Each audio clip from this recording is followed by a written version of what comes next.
propose de commencer. Peut-être avant de rentrer dans les méandres de la permathérapie, vous expliquer ce que vous attendez tous, peut-être poser un petit peu un contexte.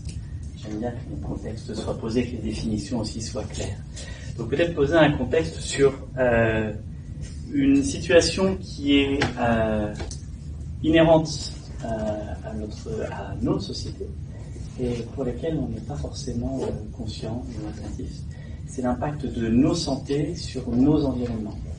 Et les pluriels ici sont choisis à dessein, c'est-à-dire que je parle bien de nos santé, de nos différents niveaux de santé et des différents environnements qu'on peut avoir.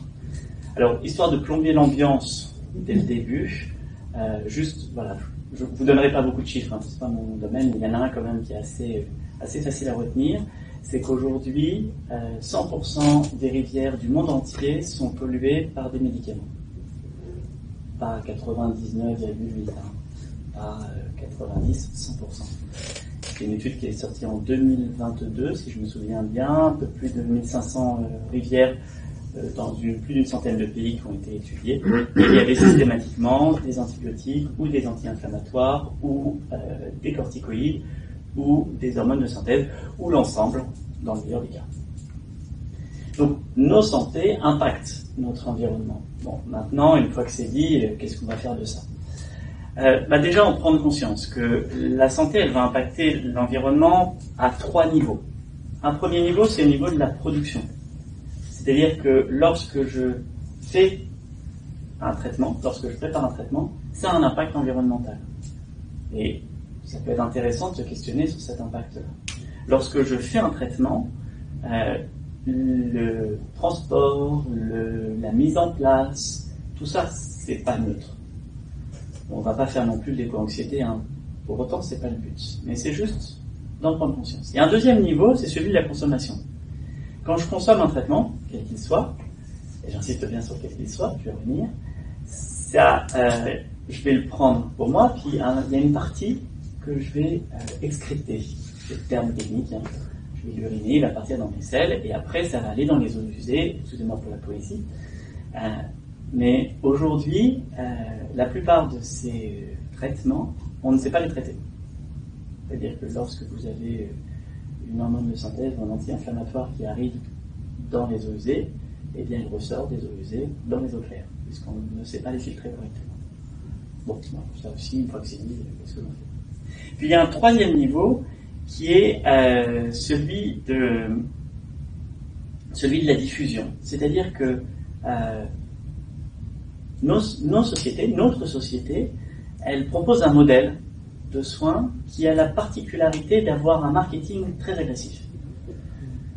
Qu'est-ce que je veux dire par là ? La médecine conventionnelle a un marketing, c'est-à-dire qu'elle a une façon de se vendre, qu'elle l'annonce en économie de santé, mais ça reste quand même un marketing, où il n'y a pas d'échappatoire à sa vision.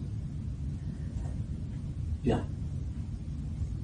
Une fois qu'on a dit ça, on peut se poser la question de est-ce qu'il est possible aujourd'hui de, si ce n'est faire un pas de côté, envisager comment, non pas remédier, parce que je ne me fais pas d'illusion, c'est pas à ma génération que ça va se remédier, on va remédier à ça, mais du moins enclencher quelque chose qui puisse changer cet état.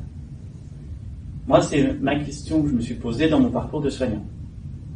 Comment je peux changer ça ? J'avais pas le chiffre des 100% parce qu'il n'était pas sorti, mais j'avais déjà conscience qu'il y avait un truc qui allait pas. Alors je me suis tourné vers des approches naturelles. Et j'ai adoré ça, c'était passionnant.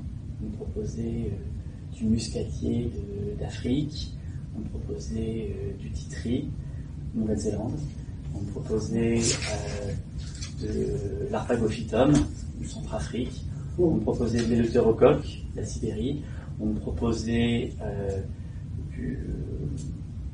un autre, j'en ai parlé qui me vient, aussi un qui fait beaucoup parler en ce moment, Palo Santo, Amazonie. Voilà, moi on en a plein. On me proposait des solutions où la partie consommation était OK, mais la partie production et diffusion, ça accrochait un petit peu plus. Donc, bon, on ne va pas se démoraliser pour autant. Donc, je me suis dit, mais on va aller aborder les autres approches de santé. Et là, le problème, en fait, je vous la fais courte, c'était la diffusion. C'est-à-dire que le modèle proposé, eh bien, n'était pas forcément en phase avec la société dans laquelle on évolue. Si aujourd'hui, je vous dis, pour vous soigner, il faut prendre une aiguille et traverser le talon de part en part, ça part de chaque côté, voilà, c'est un peu, en règle générale, ça fait des grimaces. Mais vous avez la même au niveau du poignet. Bon, sinon, on va enfoncer une aiguille, en fait, dans la gorge jusqu'à ce qu'elle touche la vertèbre qui est derrière. Ça, vous sentez le petit truc là? Voilà. Dans certaines cultures, c'est pas un problème. C'est pas un souci. Le corps douloureux n'est pas un souci. Dans notre culture, le corps douloureux est une raison, en fait, de soigner. Dans votre culture, c'est pas le cas. Là, je vous donne l'exemple de la médecine chinoise. Dans la médecine chinoise, le corps douloureux n'est pas la raison du traitement. Un corps qui perd des liquides, ah oui. Vous transpirez, ça c'est une raison de consulter. Mais vous avez mal, c'est pas une raison. On a une vision un petit peu différente de la santé. Je vous la caricature un peu, si vous marquez les traits. Mais c'est ça, la médecine chinoise, c'est globalement de la proctologie et de la sexologie. Dès que ça sort, donc les selles, les urines, ils adorent ça. Mais il y a des pans qui sont pour nous importants dans notre société, qui n'ont pas d'importance chez eux. Et c'est ok, c'est pas un reproche. La médecine chinoise, juste il y a des pans qui ne peuvent pas s'appliquer chez nous. Donc, éventuellement, l'aspect production, ça allait, l'aspect consommation, ça allait, mais l'aspect diffusion, ça allait. Il fallait réussir à réunir ces trois points. Et dans cette optique-là, il m'a semblé que la permaculture, elle offrait une proposition que je trouvais intéressante, qui était celle de penser global, agir local. Alors, on va penser consommation de légumes de saison, locaux, etc. C'est déjà une première chose. Mais ça, on peut le penser aussi en termes de santé, parce que moi, c'est ça qui m'intéresse, c'est que c'est en termes de santé. Non pas que le reste ne m'intéressait pas, mais professionnellement, c'est en termes de santé. Comment je peux penser global et agir local. Alors, dans cette idée-là, il y a peut-être quelque chose dont vous avez déjà entendu parler, ou peut-être un mot que vous avez déjà croisé, le modèle biopsychosocial. Ça vous parle ou pas? Jamais entendu parler? Super. Dans la façon de voir la pathologie, il y a des modes. En médecine comme dans le reste, il y a des modes, et on a des grandes idées qui vont sortir. Et dans les années 80-90, il y a une idée qui est sortie, qui a commencé à émerger avec le stress, la notion de stress. Aujourd'hui, on parle de stress pour tout et rien. Il y a 40 ans, le stress était vaguement, on parlait vaguement, mais parce que le contexte dans lequel on le présentait a changé. Et à l'époque, on le déterminait dans un contexte précis qui était celui d'un contexte physiologique. C'est-à-dire qu'il y avait une façon dont notre corps réagissait particulièrement. Puis on a bousculé un petit peu ça, et on a commencé à dire, oui, mais la façon dont on pense, la façon dont on perçoit le monde, influence cette physiologie-là. Mais il y a aussi la façon dont je suis en relation avec les autres. C'est pour ça qu'à partir des années 90, on a mis en place le modèle dit bio, la physiologie, mon corps tel qu'il est, psycho, ce qui se passe dans ma tête, social, ce qui se passe avec mon environnement. Et on a redéfini une grande partie des pathologies dans ce modèle-là. Ce qui a amené une grande confusion. Parce que lorsqu'on vous dit oui, mais pour moi, vous n'avez rien à votre genou, vous dites non, mais j'ai mal quand même au genou. Maintenant, on entend c'est dans ma tête. Parce que c'était un petit peu comme ça que c'était vu avant. Dans le modèle biopsychosocial, ce qu'on va dire, c'est que, dans le corps, il n'y a rien, mais peut-être au niveau psychologique ou au niveau social, il y a une problématique. Et la question, c'est d'aller l'explorer. La particularité des modèles en médecine, c'est qu'ils mettent 20 ans à être pondus, 20 ans à être appris, et 20 ans à être appliqués. Donc ça fait que 40 ans. Dans 20 ans, ça devrait être à peu près en place. Mais dans un temps, il y en aura un nouveau. Ce modèle-là, c'est celui dans lequel moi j'ai appris la médecine puis la kinésithérapie. J'ai été baigné là-dedans, on a appris le modèle biopsychosocial. Puis comment j'ai commencé les consultations, en kiné, on a l'avantage de commencer très tôt. Dès la fin de la première année, on a déjà des patients, puisque il n'y a pas suffisamment de kinés dans les hôpitaux, donc c'est les étudiants qui les remplacent. Donc, très rapidement, on est en prise avec la réalité. Et ok, le bio, je le voyais bien. Psycho, j'étais assez à l'aise avec ce sujet-là. Social, ça se passait bien, sauf que les gens me parlaient d'autre chose aussi. Ils parlaient de leur histoire. Ils me parlaient du sens qu'ils donnaient à ce qu'ils avaient. Ils donnaient d'autres dimensions à leur vécu, qu'il soit douloureux ou autre. Sauf que ça rentrait pas dans mon modèle. C'est un truc qui s'emboîte pas. Moi, j'ai appris des choses à l'école et ça marche pas quand je suis en face de la personne. Parce que je lui parle de relations, elle me dit non, c'est pas ça le sujet. Non, ça se passe très bien. C'est pas ça le sujet. Ah oui, mais c'est parce que vous appréhendez mal la réalité. Non, c'est pas ça le sujet. C'est à côté de la plaque. Bon, il fallait peut-être un peu changer aussi ce modèle-là. Mais j'avais pas trop de base. Donc, il a fallu que j'élargisse mon champ de vision pour pouvoir aller vers la personne. Pensée globale, agir avec elle, puisque la personne est en face de moi. Je n'allais pas agir à distance. On ne parlait pas de distancer, c'était avant 2020. Et puis, dans l'idée de la permaculture, il y avait une autre phrase qui m'a particulièrement plu. C'est un ami, Benjamin Boosté, je vous cite, qui un jour me dit ça. On s'était rencontrés dans un cadre totalement différent. Et autour du surf. Rien à voir avec la santé. Du surf. Et on discute de choses et d'autres. Et à un moment, il me dit le paysage est la référence. C'est beau, hein? Le paysage est la référence. Alors quand on est en face de la mer où c'est tout alors que je pose un peu le sujet. C'était pas lui, cette phrase-là.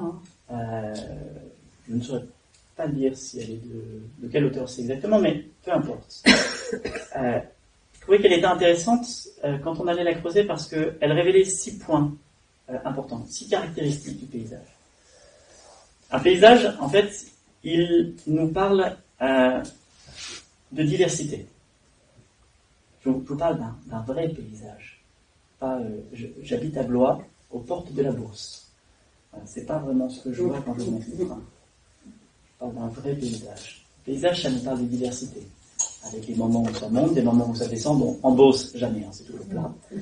Mais on va avoir, sauf la butte du TGV, mais on va avoir des arbres. Bref, on a de la diversité. Ça nous parle également de relations. Ce qui est amusant avec un paysage, c'est qu'il y a une continuité.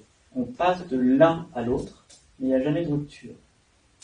Et entre les deux, il y a une relation qui interagit avec l'ensemble du paysage. Vous voyez ce que je veux dire ou pas? Vous l'avez en vous, le paysage, quand je dis ça? Il nous parle aussi de résilience et de rythme. Les deux en même temps. C'est-à-dire qu'il va changer au fur et à mesure du temps, et puis il va s'adapter au temps qui change. Puis il va repartir, et le temps va continuer à changer, lui il va continuer à s'adapter, il va continuer à changer, il va continuer à s'adapter. Il nous parle également d'intégration de toutes les espèces. Si on va le regarder très très près, le paysage, on y voit des bactéries, on y voit toutes sortes de virus, d'archées, de champignons, autres levures, on voit des animaux, on voit des humains qui traînent de ci, de là. Bref, il nous parle d'intégration et ça c'est assez chouette aussi de dire qu'un paysage ça peut parler de ça. Et ces 6 éléments en fait du paysage, eh bien on les retrouve dans tous les humains.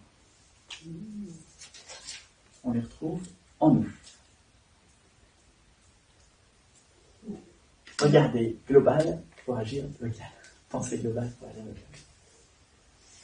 Alors, je vous ai parlé rapidement de mon histoire, mais je vais juste me permettre de faire un petit point sur qui je suis, parce que je me suis à peine présenté. Donc, je m'appelle Loïc Clisson, je suis kinésithérapeute de formation. J'ai commencé mes études quand j'avais 13 ans. suite à un accident de voiture où je suis sorti d'un cabinet de kiné, j'en ai encore des matelas, opération, machin, brochet, tout ce que vous voulez. Et je sors du cabinet de kiné et je me dis, c'est ça que je veux faire, mais pas comme ça. Voilà. Ça, c'est comme le truc de tout à l'heure. Une fois que tu as ça, tu fais quoi avec? Voilà. Je suis rentré chez moi, et puis les jours ont continué. J'ai continué mes séances en disant, c'était ça, mais pas comme ça. Et puis j'avais 13 ans, je faisais beaucoup de sport, des arts martiaux en particulier, du judo depuis l'âge de 5 ans, j'avais commencé le karaté, donc voilà, à fond dans les arts martiaux, baigné à Bruce Lee, etc. Karaté Kid, non, c'est pas des pattes. Ah, je vois qu'il y a des connaisseurs. Bon, Karaté Kid avec, à un moment donné, je la fais courte, mais à un moment donné, il fait un combat, et puis il est tout cassé de partout, et on lui appose des ventouses, et il masse 2-3 points, et paf! Ah, magie, il va mieux. Waouh! Je vais faire ça et ça aussi, parce que ça me plaît, ça. Donc, il y avait la kinésithérapie et la médecine chinoise, on a mis ça dans un gros sac, hein, la médecine chinoise. Et puis, à 15 ans, j'ai la chance de rencontrer celle avec qui aujourd'hui je continue ma vie, qui est ma femme, et sa mère est homéopathe. Pour moi, homéopathe, ostéopathe, vétérinaire, tout ça, c'est pareil. C'est ce que j'avais dit à mon grand-père le jour où il m'a demandé ce que faisait la mère de ma copine. Je lui ai dit homéopathe, il m'a dit qu'est-ce que c'est? C'est comme ostéopathe ou vétérinaire. Bref. On discute beaucoup de santé. Même si j'ai toujours pas compris à quoi. Enfin, à l'époque, je n'avais pas compris ce qu'elle faisait. Je découvre l'ostéopathie grâce à elle, en théorie. Et puis, elle me dit, ah, mais j'ai un copain qui fait de la kiné, mais c'est un peu particulier ce qu'il fait, il faudrait que tu ailles le voir. Qu'est-ce qu'on ferait pas pour draguer une jeune fille? Donc, j'écoute sa mère, et j'appelle le copain en question. J'avais pas franchement envie, mais bon, ça faisait bien quand même. Et ce copain s'appelle Jean-Michel, il est kinésithérapeute, et il fait la méthode Mézières. Alors, je ne sais pas si vous connaissez la méthode Mézières. Elle a eu son heure de gloire, aujourd'hui un peu moins, mais c'était une méthode globale qui a littéralement révolutionné la kinésithérapie sans qu'elle accepte qu'elle soit révolutionnée par ça. La kiné, elle n'a pas accepté. Voilà, toute une histoire. Mais qui, pour une fois, considérait que le bout du pied pouvait être en lien avec le bout de la tête. En kinésithérapie, on n'a pas de tête. Hein. On apprend l'anatomie jusque-là. Ça, on ne sait pas à quoi ça sert. On n'apprend pas ça. Et il y a pas, ça n'existe pas non plus. Voilà, il n'y a pas de ventre, pas de tête. Le jour où j'ai demandé d'apprendre l'anatomie du ventre, on m'a dit, ça c'est pour les marabouts. Ça a un peu changé, hein. Bref, je vais chez Pinella et je passe mes vacances de Pâques chez lui et je trouve ça fascinant. Finalement, j'ai eu raison d'écouter ma belle-mère. Je ne dirai pas à chaque fois. Mais et puis, j'enchaîne en fait mes vacances scolaires dans d'autres cabinets. Donc, j'ai fait dans plusieurs cabinets et c'est pour ça que je dis que mes études elles ont commencé à ce moment-là parce que je crois que j'ai plus appris dans ces cabinets que j'ai appris sur les bancs de l'école où j'ai toujours été l'élève le plus moyen qui soit. Vous voulez combien comme moyenne? C'est parfait. J'aurais. Et j'ai fait ça tout le temps, c'était pas bien. C'était pas bien parce que ma maman était triste, mais c'est pas grave.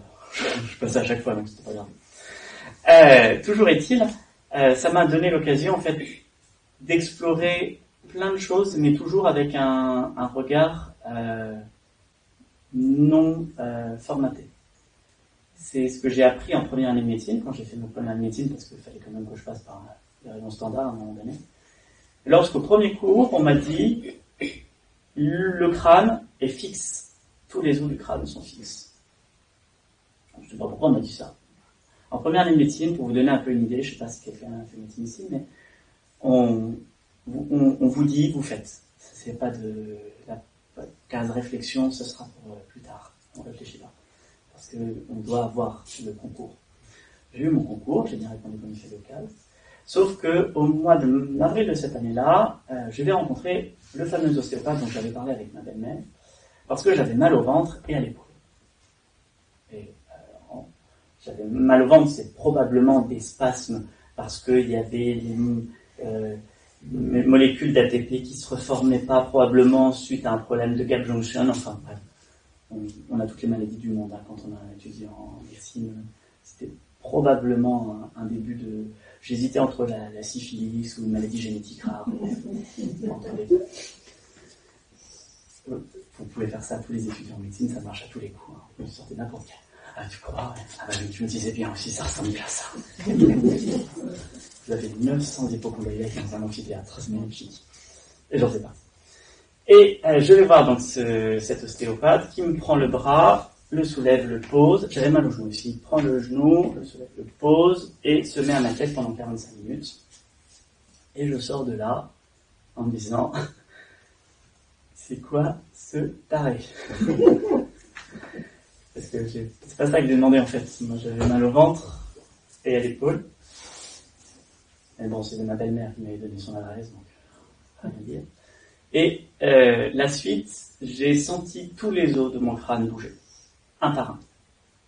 J'ai pas appris l'anatomie du crâne, je l'ai senti. Je sentais tous les os. Je la connaissais pas à l'époque, je la connais pas. Mais j'ai senti tous les os. Et ça m'a un peu perturbé.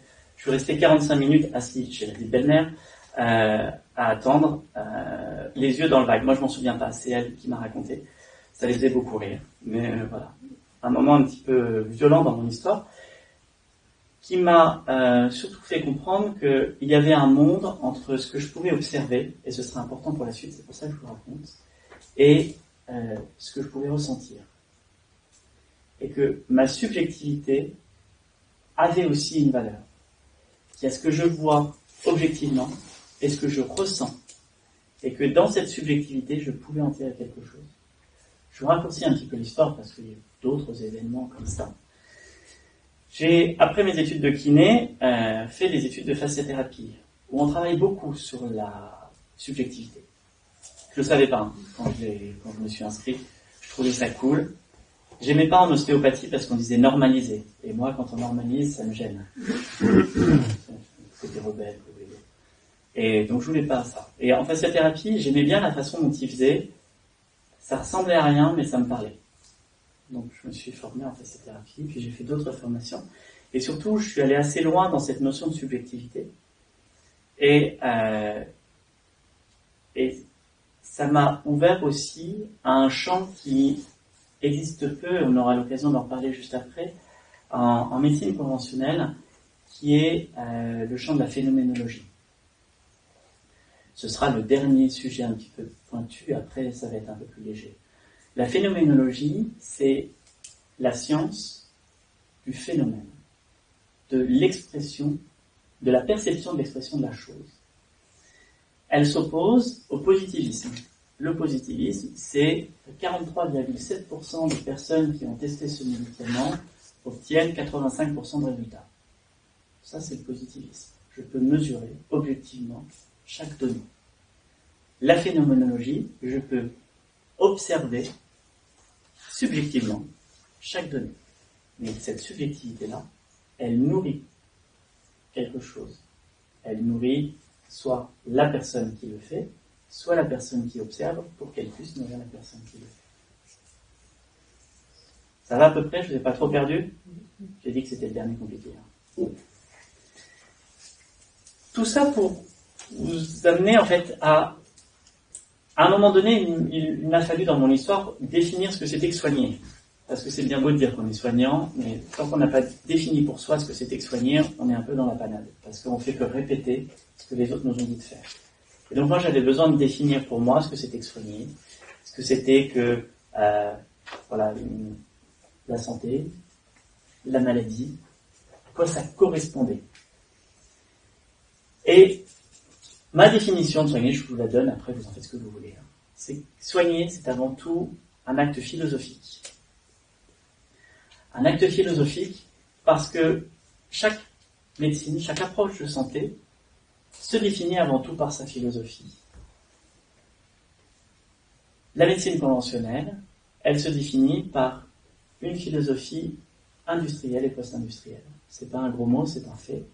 C'est-à-dire qu'il faut un maximum d'efficacité, un maximum de productivité sur le maximum de personnes. Bon, si j'étais un peu taquin, je dirais que c'est de la santé de troupeau. Mais je ne suis pas forcément taquin, donc je ne vais pas forcément le dire. Mais je pourrais le dire. C'est-à-dire que peu importe l'individu, ce qui nous importe, c'est que la majorité des individus puissent être soignés dans ces cas-là. Et elle le fait très bien d'ailleurs. C'est son job, elle le fait bien. C'est sa philosophie. Ça peut s'entendre vu le contexte dans lequel elle s'est développée.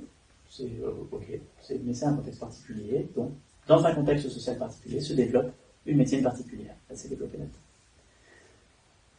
La médecine chinoise, j'en parlais tout à l'heure, donc on peut la refaire. La médecine chinoise, elle ne s'inscrivait pas dans cette même philosophie. Elle ne s'inscrit pas dans une philosophie de prévention. Ça, c'est pas vrai. On pourra en discuter si vous voulez, mais la médecine chinoise n'est pas une médecine préventive. C'est une médecine curative. Sauf que elle part du principe que la façon dont s'organise l'ensemble se reflète chez l'individu. C'est ça la base de la philosophie. C'est que l'ensemble se reflète dans l'individu. Donc si je traite l'ensemble, je vais influencer sur l'individu. Si je traite l'individu, je vais influencer l'ensemble. Bon, pas de notion de prévention. C'est comme l'ensemble va pouvoir se modifier, il va falloir que je suive chez l'individu et inversement. Vous comprenez, il n'y a pas de notion de avant, pendant, après. Ça n'existe pas ça dans la vision chinoise.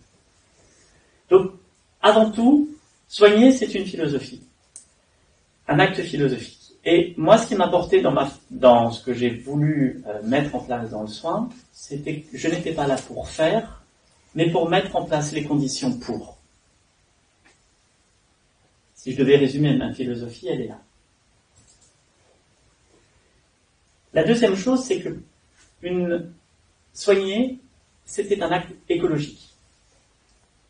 Je ne peux pas soigner sans prendre en compte l'intégralité de l'environnement dans lequel la personne évolue. L'intégralité de l'environnement dans lequel la personne évolue, ça prend en compte évidemment ses relations sociales, mais ça prend également en compte ses relations microbiennes, ses relations virales, ses relations fongiques. C'est des termes qu'on n'entend pas souvent, les relations parasitaires. Pourtant, toutes ces choses-là, elles sont là en nous, et elles font ce que nous sommes. Sans bactéries, sans virus, sans parasites, sans champignon, vous êtes mort, ou à deux doigts. Ça va venir bientôt, très très vite, rassurez-vous. Ça ne va pas attendre longtemps. Il y a des situations où c'est le cas, mais dans ces cas-là, on est toujours entre la vie et la mort. C'est un peu particulier. Et là, c'est plus mon domaine. Là, je préfère le laisser à la médecine conventionnelle, en espérant que la personne elle soit dans les tranches du milieu statistique et qu'elle arrive à le soigner, qu'elle ne soit pas par les bordures. Donc, je dois prendre en compte tous ces éléments-là, aussi bien dans la diffusion, la consommation et, je vais utiliser quel terme ? La production des traitements que je peux utiliser, que je souhaite utiliser. Puis le troisième élément, en fait, soigner, c'est philosophique, puis écologique, et enfin, relationnel. Ça, c'est les personnes qui me faisaient confiance, qui me l'ont appris. Lorsqu'on est dans un processus de soins, il y a la personne qui vient avec sa demande, la personne qui reçoit, et il y a autre chose qui se met en place. Il y a un troisième individu. Pendant longtemps, je l'ai appelé la relation. Je ne savais pas trop comment le nommer. C'était la relation, ce troisième individu. Puis en fait, c'est le traitement, cette troisième individu. Ce traitement, ça peut être le médicament, la plante, le geste que je fais, la technique que je fais, le conseil que je propose, ou l'idée qui vient de nos échanges. Et dans tous les cas, en fait, ce troisième, il ne pourra avoir de place qu'à partir du moment où moi je suis en relation avec lui et que la personne est en relation avec lui. Est-ce que vous avez déjà eu l'occasion de prendre un médicament que vous trouviez immonde, que ça vous dégoûtait de le prendre et que vous n'aviez vraiment pas envie de prendre parce que vraiment c'était infâme? Vous êtes peut-être déjà arrivé? Non. On va essayer. J'ai essayé le... Comment ça s'appelle chlorure de magnésium. C'est bon ça. Vous avez déjà essayé? Il y a des gens qui aiment ça. Bref. Lorsque vous allez prendre ce genre de traitement-là, il y a une partie de vous qui n'est pas en relation avec. pourrait être hyper efficace. Il pourrait fonctionner super bien. Il y a une partie qui n'a pas été faite. Ah non, ça va mieux. Ouais, mais enfin, ça va mieux. C'est vite dit, hein. Ça va revenir. Enfin, je le sens bien, parce que, vu comment c'était infâme, mais c'est parce que c'est pas bon que je veux pas que ça revienne. C'est pas le traitement. À un moment donné, on s'en détache. Mais ça, c'est valable, en fait, pour tout traitement. Je suis allé voir tel thérapeute manuel, m'a manipulé. Oui, ça va mieux. Bah, j'ai encore mal au genou. Mais t'es allé voir pour l'épaule. Ouais, mais enfin, j'ai encore mal au genou. Donc, la globalité, on repassera. Hein. C'est tout à fait naturel comme réaction. Je suis le premier à l'avoir. C'est pas un problème. Et il n'y a pas de mais c'est que la personne. Parce que c'est ce qu'on nous dit hein, quand on est étudiant, et puis même après, on dit non, mais les patients sont chiants. Non, mais c'est vrai, ils sont chiants. Alors, déjà, ils passent leur temps à se plaindre. C'est un peu pour ça qu'ils viennent. Voilà. Et en plus, quand on leur fait quelque chose, ils sont pas contents parce qu'ils ont vu sur Internet qu'il fallait faire autrement. Bon. Je suis désolé pour tous mes collègues. La relation qu'on établit avec le traitement est tout aussi importante que la relation qu'on établit avec la personne qui nous propose ce traitement. Et la relation que la personne a avec ce traitement entre aussi en ligne de compte dans le soin. Soigner, c'est philosophique, puis écologique, et enfin relationnel. Bien. Avec ça, qu'est-ce que je vous sers ? Ça, c'était la première étape. Je vous ai dit que la question, c'était d'abord définir c'était quoi soigner, et puis après, j'avais besoin de savoir, mais c'est quoi la santé ? Grande question. Je ne vais pas vous poser la question là, parce que je risque de vous mettre dans l'embarras. Vous avez la définition officielle de l'OMS, publiée, je ne sais plus en quelle année, c'était dans un des cours, pourtant. 95, je dirais. Oui, moi je ne sais plus, peu importe. Où c'est un état de bien-être physique, mental et social. Mais cette définition-là, elle est valable pour l'OMS, elle est valable pour une médecine de troupeau, pardon. Elle est valable pour une médecine qui a une philosophie différente de celle dans laquelle je voulais m'inscrire. Moi, j'ai été baigné dans mes différentes formations à l'équilibre. Il fallait rechercher l'équilibre. Voilà. J'ai été formé en médecine chinoise, en Ayurveda, enfin cette thérapie aussi, on parlait d'équilibre, et puis un petit peu partout on parlait d'équilibre. Puis j'ai eu des enfants. Je ne sais pas si vous avez des enfants, si vous avez déjà rencontré les petits trucs comme ça. Puis j'en ai eu 1, puis 2, puis 3, puis 4. Et une des choses qu'ils m'ont appris, c'est que la vie n'est pas en équilibre. Parce que l'équilibre, c'est chiant. C'est monotone, l'équilibre. Ce qui est amusant, c'est quand ça bouge, c'est quand ça change, c'est quand ça surprend, quand on ne sait pas où ça va aller, mais que ça y va quand même. On n'a pas forcément, parce qu'on a un peu peur que ça y aille, mais ça va quand même y aller. L'équilibre, c'est statique. Alors on dit oui, non mais il y a les équilibres dynamiques. Voilà, comme sur un vélo. Vous voyez, c'est parce que vous pédalez. Sauf que la vie, c'est comme sur un vélo dans lequel les roues changeraient de forme. Et le pédalier change de forme. Ça fait quand même pas mal de paramètres approximatifs sur la notion d'équilibre dynamique. Oui, quand on fait de la mécanique, il y a l'équilibre statique. Voilà, vous bloquez, ça marche. Ou vous avez l'équilibre dynamique, ça marche. C'est comme ça qu'on a appris la marche. Le fait de marcher, c'est un équilibre dynamique. Mais je me rends bien compte quand je marche que mon pas gauche n'est pas mon pas droit, et que le deuxième pas gauche n'est pas le premier pas gauche, n'est pas le même que le pied droit. Que à chaque fois ça change. Et pour autant, je m'adapte, et que surtout, quand je le fais, ça résonne en moi. Vous savez, la subjectivité de tout à l'heure avec un pas. Ça change la façon. Si je pose mon pied comme ça, c'est pas le même que si je le pose comme ça. Je peux même le faire comme ça.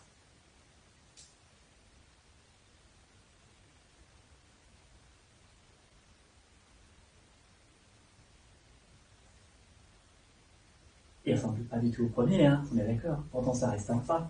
Je suis toujours en équilibre dynamique. Donc l'équilibre dynamique, ça ne me plaisait pas trop. Et comme je suis plutôt un petit peu, un peu obsessionnel, hein, faut l'avouer. Certains disent passionné. Mais, bref, un peu obsessionnel. Je dis, ok, ça vient d'où cette notion de... Bon, c'est assez rapide à trouver, hein. On va vous parler de Claude Bernard, on va vous parler d'homéostasie. Bon, alors on va nettoyer le débat tout de suite. C'est pas Claude Bernard qui a défini l'homéostasie. Hein. C'est un anglais, mais quand c'est un anglais, les Français disent toujours que c'est un français. Un anglais dont le nom m'échappe là, mais peu importe. Et ce qui est intéressant dans ce qu'a dit Claude Bernard, parce qu'il a quand même dit des choses sur l'homéostasie, c'est qu'il a défini l'homéostasie à une échelle particulière. Tout à l'heure, je vous ai dit la relation au virus, la relation aux bactéries, la relation aux parasites, la relation aux champignons. Alors ça pouvait donner l'impression que je les séparais juste par classe, mais en fait je les séparais par échelle. Les bactéries, c'est beaucoup plus petit qu'un parasite. Beaucoup plus gros qu'un virus. Et quand on change d'échelle, on change de rapport au monde. Vous êtes déjà mis dans la peau d'une fourmi. Vous avez déjà essayé de vous dire comment elle me perçoit. Et quand on pose son doigt devant, juste pour voir si elle va faire le tour ou si elle va monter sur le doigt. Elle ne perçoit pas un doigt. Elle a un mur devant elle. Ok, j'ai un mur, je tourne le mur. Et bien c'est un peu ce qui se passe aussi au niveau de mes bactéries. C'est-à-dire, ma bactérie, elle un peu plus. Ce serait plutôt, en termes de proportion, ce serait plus proche de la taille d'un séquoia avec une fourmi. En échelle, hein, à la louche. Sachant qu'il y a des très gros virus et des petites bactéries. Évidemment, donc dans ces cas-là, on pourra me contredire, mais en moyenne. Donc vous voyez à peu près la différence. Hein. Le séquoia, on n'a pas très loin. Et la fourmi, vous voyez à quoi ça ressemble. Donc, cette différence d'échelle fait que le monde ne réagit pas de la même manière. Et la façon dont il vit n'est pas le même à ces différentes échelles. Donc, je dois prendre en compte, moi, ces différentes échelles-là. Et l'homéostasie, elle a été définie à une échelle particulière, qui est celle des relations cellulaires, et en particulier des relations des mécanismes métaboliques au niveau cellulaire.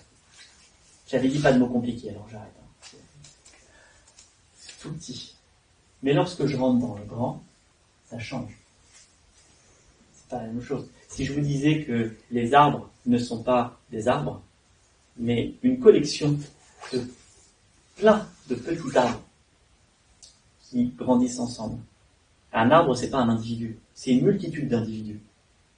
Et moi, à mon échelle, un arbre, c'est un individu. Et c'est vrai. Ça dépend de l'échelle à laquelle on regarde. Au même titre que je vous disais tout à l'heure, nous sommes une multitude d'individus.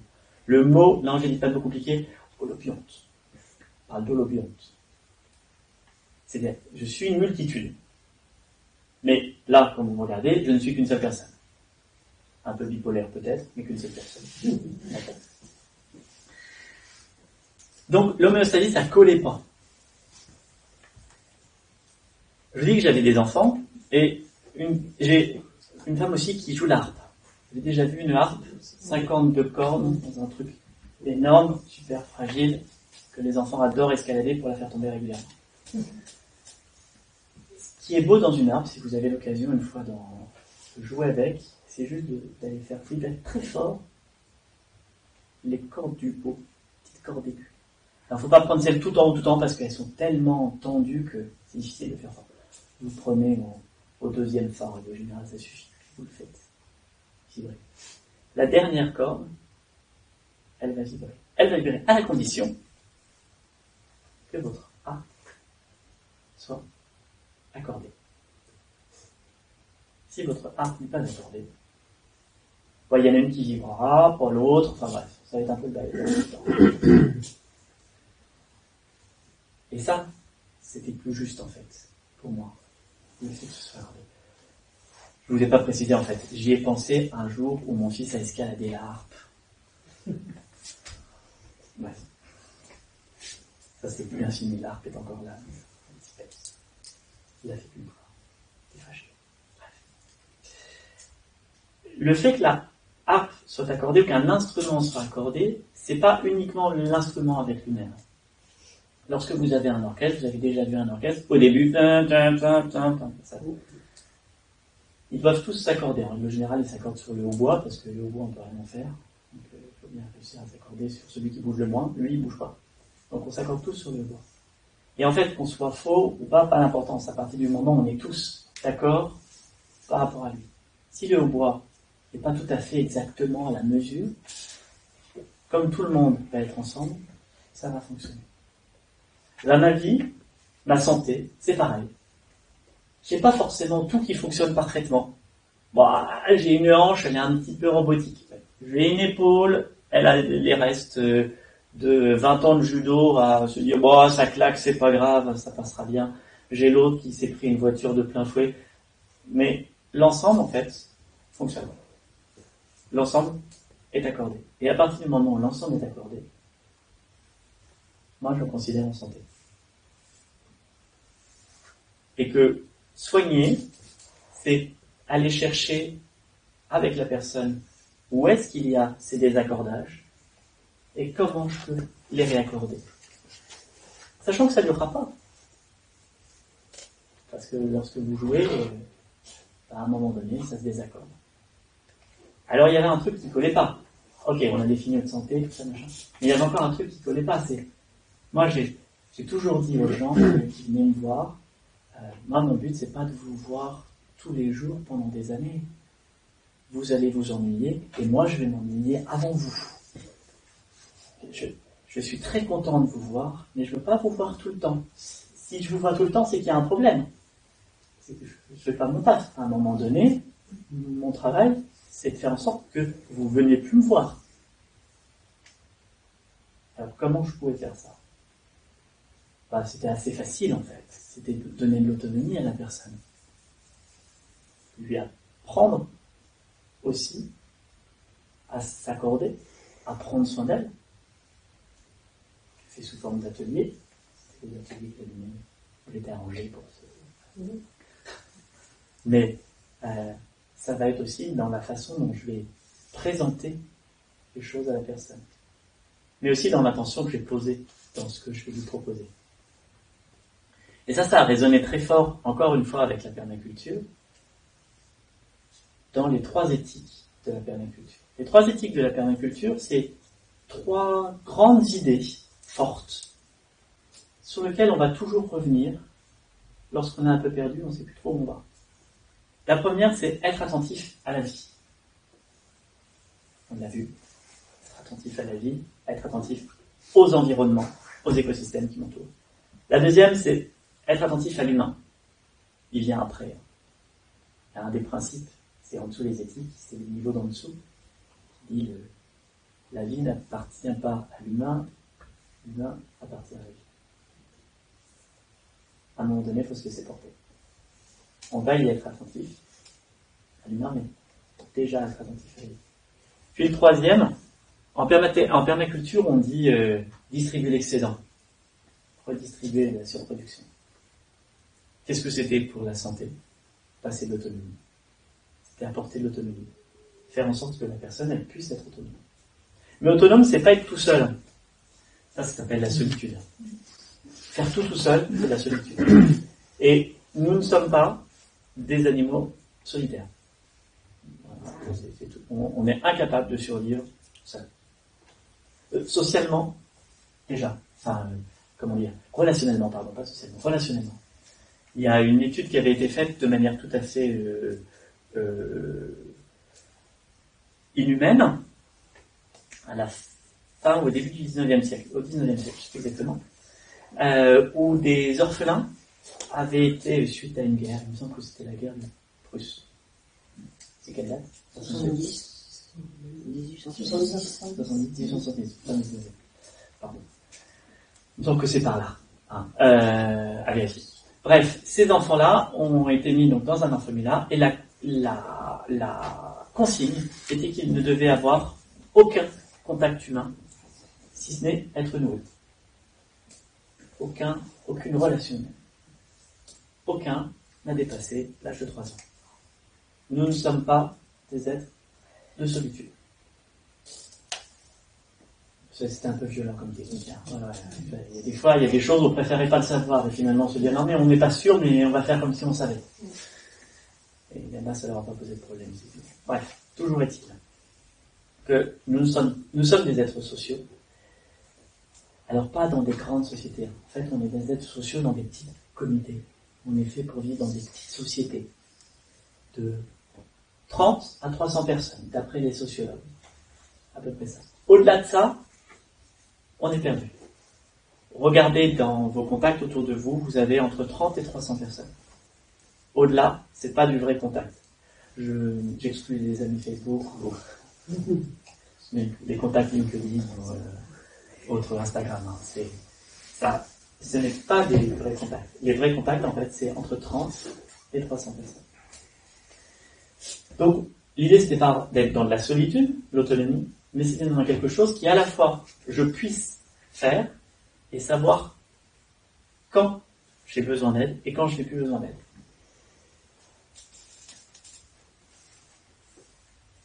Excuse-moi, parce que je parle et tout d'un coup, je me dis, je suis peut-être un peu juste. C'est pas... Ok, ça va, je suis large. Donc, je vous raconte un peu la spirale de l'autonomie. Vous voulez savoir ce que c'est que la spirale de l'autonomie? Ah, je suis sûr que vous voulez savoir ce que c'est que la spirale de l'autonomie. C'est un outil extrêmement puissant. J'ai eu la chance d'apprendre par un doctorant en psychosociologie québécois. J'ai rencontré une formation de Rimouski, pour être précis. Je l'ai un peu adapté à ma sauce. La spirale de l'autonomie, elle part du principe que, dans un premier temps, on est dans un état de dépendance.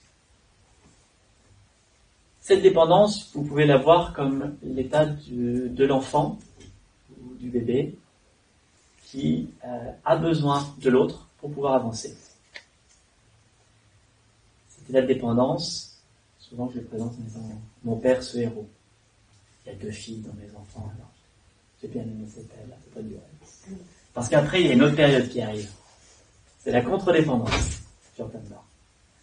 La contre-dépendance, c'est celle où on va chercher les limites de cette relation. On va chercher jusqu'où elle va. Pour nous, surtout. Hein. On est toujours dépendant quand on est contre-dépendant. Mais il y a ce contre qui m'amène à aller chercher ces limites-là. Mon père, ce salaud. C'est les adolescents, voilà, tout ça. Les 4 à la maison. Et ça, c'est drôle. Ils le savent, on en rigole. Et puis, il y a une autre phase qui vient après. C'est celle de l'indépendance. Celle où j'ai découvert ces limites-là et je dois aller voir ailleurs. Cette phase peut être une phase de solitude. Cette phase-là, c'est... Comment ça, j'ai eu un père ? Je me suis fait tout seul. Si j'y arrive, c'est parce que je me suis fait tout seul. Il y a beaucoup de personnes qui s'arrêtent là. C'est dommage. Il manque une grande partie, en fait, de leur histoire. Puisqu'il y a la 4e phase qui vient après, c'est l'interdépendance. L'interdépendance, c'est le moment où on se dit, mon père, il a fait ce qu'il a pu, avec ce qu'il avait. Et c'est déjà pas si mal. Ce moment-là de l'interdépendance, c'est le moment où on est capable de dire « ça, je peux le faire seul. Ça, j'ai besoin d'aide pour le faire. » Dans les sociétés traditionnelles, ces 4 phases-là, on les faisait vivre par des rites initiatiques qui pouvaient être un peu violents quand même. Hein. Il y en a un que j'affectionne particulièrement, c'est les 60 jours en forêt. On larguait le gamin, 7-8 ans à peu près, en forêt pendant 60 jours. S'il arrivait à retrouver le village, il avait réussi. C'est sûr que ça fait quelqu'un. Il y en a d'autres un peu plus terribles où ils partent pendant 2 ans. Ils sont mis pendant 2 ans dans un... Ça se fait en... Je ne sais plus exactement dans quelle région, en Afrique centrale, je ne sais plus où ils font ça exactement, mais c'est-à-dire qu'ils sont envoyés dans un village qui ne parle pas la même langue et qui n'a pas la même culture. Pendant 2 ans. En fait, ils échangent. Après, ils recroisent. Ça aussi, ça forge quelqu'un. vous arrivez que vous ne connaissez rien du tout, à un moment donné, il va falloir sortir de la contre-dépendance très vite. Nous, on a d'autres étapes. On a d'autres façons de faire. Dans toutes les sociétés, il y a ces étapes. Et ce qui est amusant, c'est qu'une fois l'interdépendance est là, ça ne s'arrête pas là. Parce qu'on repart dans un niveau de dépendance. C'est pas tout à fait le même niveau. On n'est pas tout à fait au même niveau qu'au tout début. Mais on repart dans de la dépendance. Puis de la contre-dépendance, puis de l'indépendance, puis de l'interdépendance, puis à nouveau de la dépendance. C'est pour ça que je parle de spirale. Et moi, mon objectif dans le soin, lorsque je dis on va réaccorder la personne, l'aider à se réaccorder, c'est aussi l'amener vers cette interdépendance. L'amener à un moment donné à lui dire, là où je suis le plus content, c'est quand les gens viennent me voir en me disant j'arrivais jusqu'à maintenant, et là je sens que ça va être juste. J'ai juste besoin d'un coup de main. Parce que c'est à peu près bon, mais on sent que ça commence à déraper un petit peu. Pas tout à fait. C'est une grande satisfaction pour moi. Je me dis, la personne, elle a compris en fait que ce qu'elle vivait, il y avait une part de responsabilité dans ce qu'elle vivait, mais il y avait surtout sa responsabilité dans ce qu'elle en faisait. Je ne suis pas du genre à vous dire, tout ce que vous vivez, vous êtes responsable de ça. C'est un discours qu'on entend beaucoup. Quand on reprend les données que je vous ai données au tout début, à un moment donné, non, je ne suis pas responsable de tout. Il y a une partie, oui, je suis responsable. Il y a une partie, c'est au moment où je suis arrivé, c'était comme ça. Je vais le faire avec ce que j'ai. Mais ce que j'en fais, là oui, je peux poser ma responsabilité.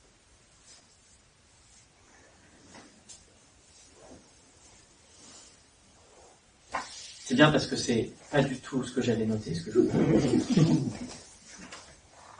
Depuis tout à l'heure, je regarde pas ma feuille, je vais s'en douter. Je voulais vous parler d'une autre chose, je vais quand même vous en parler. C'est que c'est encore avec l'idée que la vie n'est pas en équilibre, d'une vision qu'on peut avoir sur le corps. Et de dire que le corps est complexe. Complexe, ça ne veut pas dire compliqué. Complexe, c'est le contraire de simple.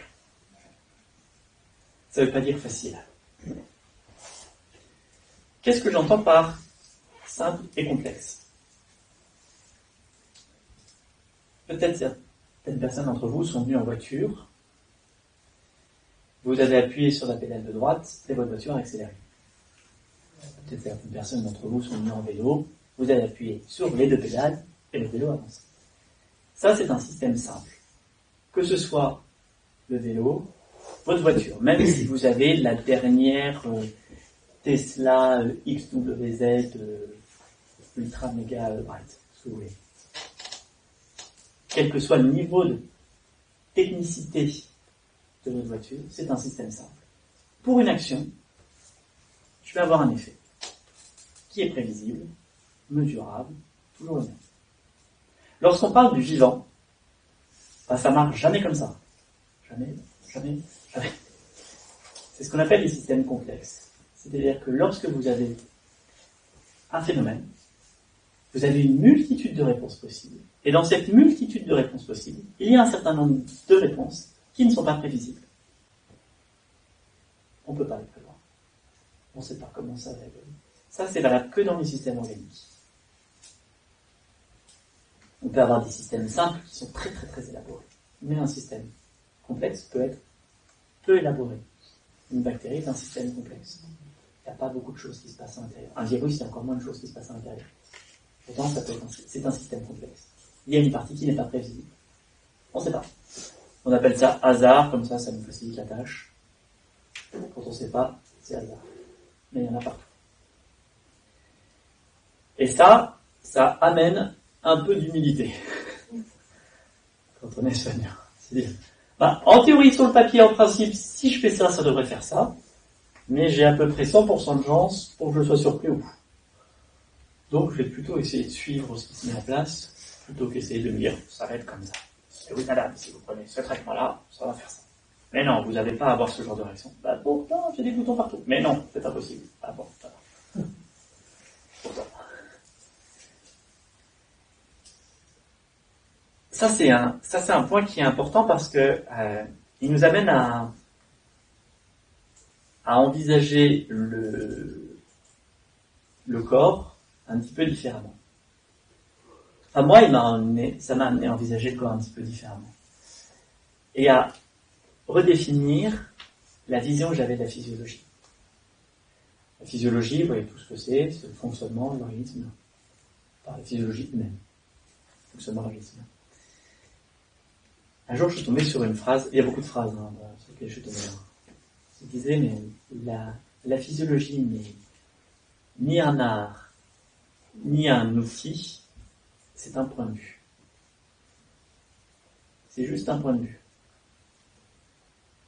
Et tout d'un coup, je me suis dit, mais c'est donc ça, la différence qu'il y a entre moi, ce qu'on m'a appris à l'école, le crâne ne bouge surtout pas, moi ce que je pouvais ressentir, ou ce qu'on avait pu m'apprendre en médecine chinoise par exemple. Il y avait juste des points de vue différents, des prismes, un prisme de lecture qui était différent.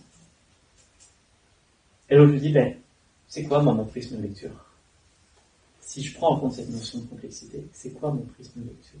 Comment j'organise, moi, le corps humain? Qu'est-ce qui est important pour moi? Comment ça résonne? Alors, je vais lui faire court parce que sinon il y a Nathalie qui va me dire que je passe tout le temps. Alors, je vais faire court. C'est juste pour vous donner un aperçu de la façon dont on lit le corps en permathérapie. On considère qu'il y a 4 grands systèmes fondamentaux. Le système hormonal, vous voyez à peu près, c'est pas dur, il y en a partout. Alors, les 7 hormones, etc., c'est faux. Les 7 glandes endocrines, c'est faux. Tout tissu du corps humain est hormonal. La peau, la graisse, le cœur, l'estomac, tout ça, ça produit des hormones. La peau, il y en a une même que vous connaissez probablement, la vitamine D.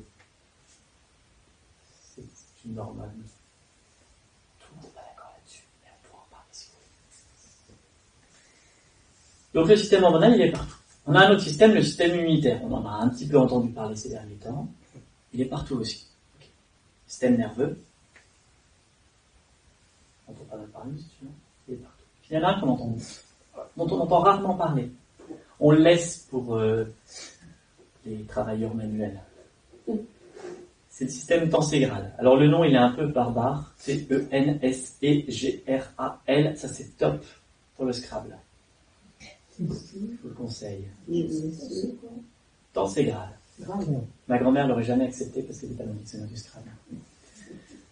Tenségral, c'est un rapport à la tenségrité. La tenségrité, c'est un modèle architectural qui explique la répartition des forces dans ce modèle-là par l'alternance de compression, on resserre, et de tension, on écarte. Très rapidement, dans le corps humain et dans tout système organique, on a ce fonctionnement-là. On a des structures qui maintiennent la forme et d'autres qui cherchent à la comprimer. Et c'est la justesse entre ce qui est comprimé et ce qui est étendu qui va faire qu'on a toujours le même espace entre deux doigts, mais parfois au milieu, ça peut être un peu serré. Que notre volume reste le même, même si je bouge dans tous les sens. Même si je chute, je me tasse. Là, je devrais avoir toute la matière qui descend, et pourtant, il n'y a rien qui descend. Le corps, parce que c'est lui dont il s'agit, le système locomoteur, il est un petit peu mis de côté. Pourtant, il peut être à l'origine de plein de problématiques.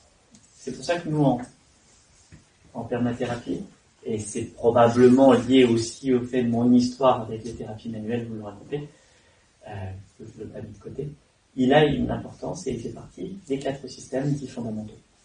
Immunitaire, hormonal, au désordre, nerveux et tenségral. On a 2 autres systèmes qui sont qu'on appelle les systèmes de soutien, c'est le système digestif et le système urinaire. Je vous en parle juste rapidement parce que il peut faire une opposition avec certains discours qu'on peut avoir dans les médecines naturelles. C'est pas une opposition, ou la naturopathie pour la nommer très clairement, c'est pas une opposition, c'est juste un point de vue qui est différent. Dans ces approches-là, on va souvent considérer que le système digestif est au centre de tout. C'est leur point de vue, c'est leur axe de travail. Nous, on va considérer que lorsque le système digestif pose problème, c'est qu'il n'arrive pas à soutenir un des quatre autres. C'est qu'on le sollicite trop et qu'il est désaccordé parce qu'il y en a un des quatre qui n'en peut plus et qui demande de l'aide. Donc, un des deux va soutenir, sauf qu'il va être dépassé. Et c'est à ce moment-là que les symptômes commencent. Je vous résume 3 ans de formation en 4 secondes et demie. C'est assez. C'est juste pour vous montrer qu'on peut avoir des points de vue différents pour une même situation.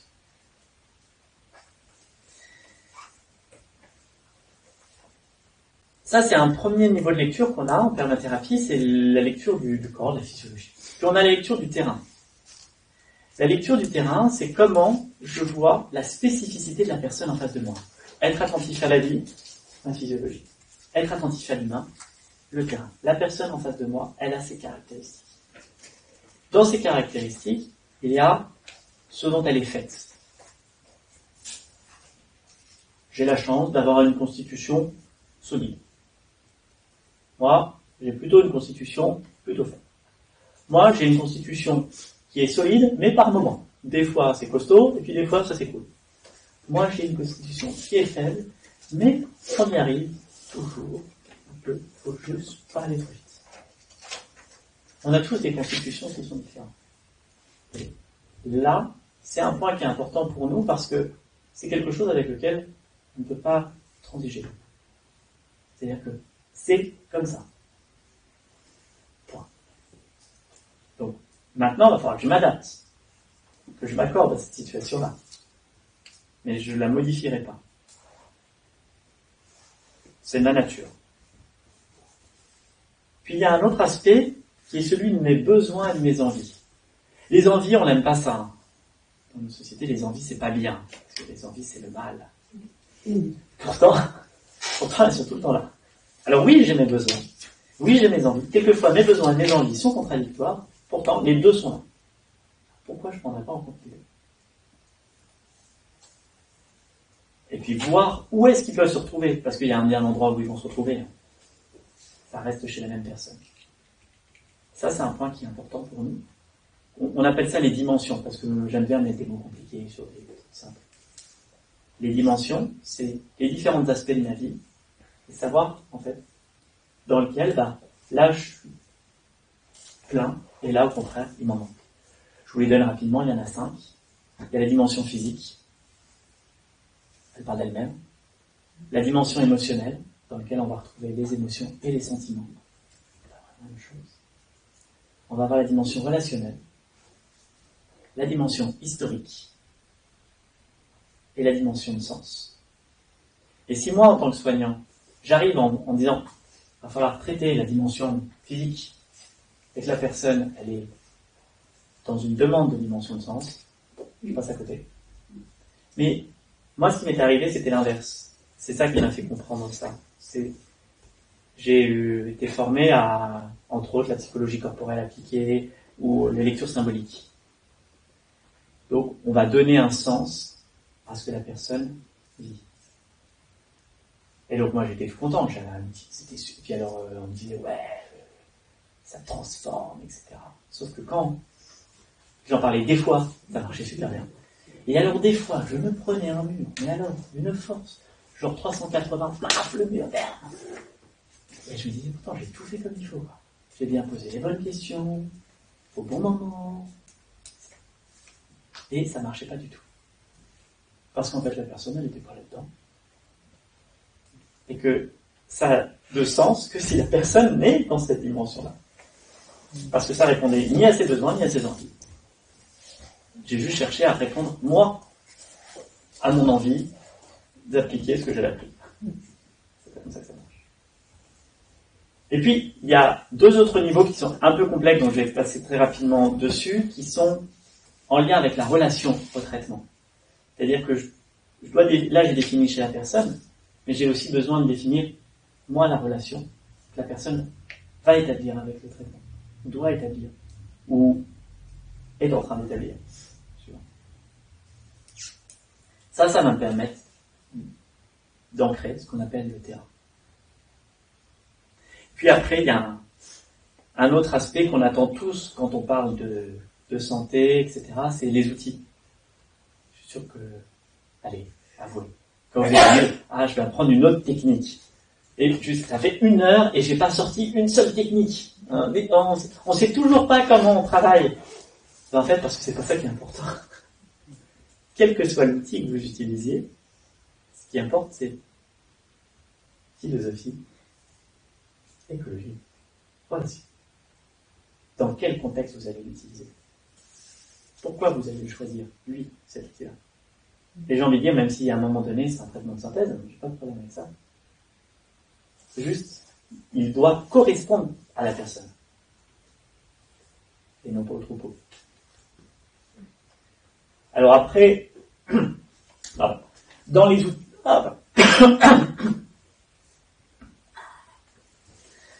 Dans les outils qu'on va pouvoir utiliser en permathérapie, on a tous ceux que vous pouvez imaginer, à partir du moment où ils correspondront à la personne. On a juste une petite...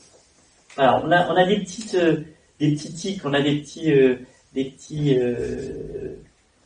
petites manies. On aime que les plantes qu'on utilise, elles soient du coin. Juste histoire d'être cohérent à un moment donné, puisque la deuxième, c'était écologique. Puis, on aime aussi que la technique respecte l'intégrité de la personne. Parce qu'à partir du moment où vous ne respectez plus l'intégrité d'une personne, il y a une partie sur laquelle on ne va pas pouvoir revenir en arrière. Respecter l'intégrité, c'est pas traverser la peau, pas traverser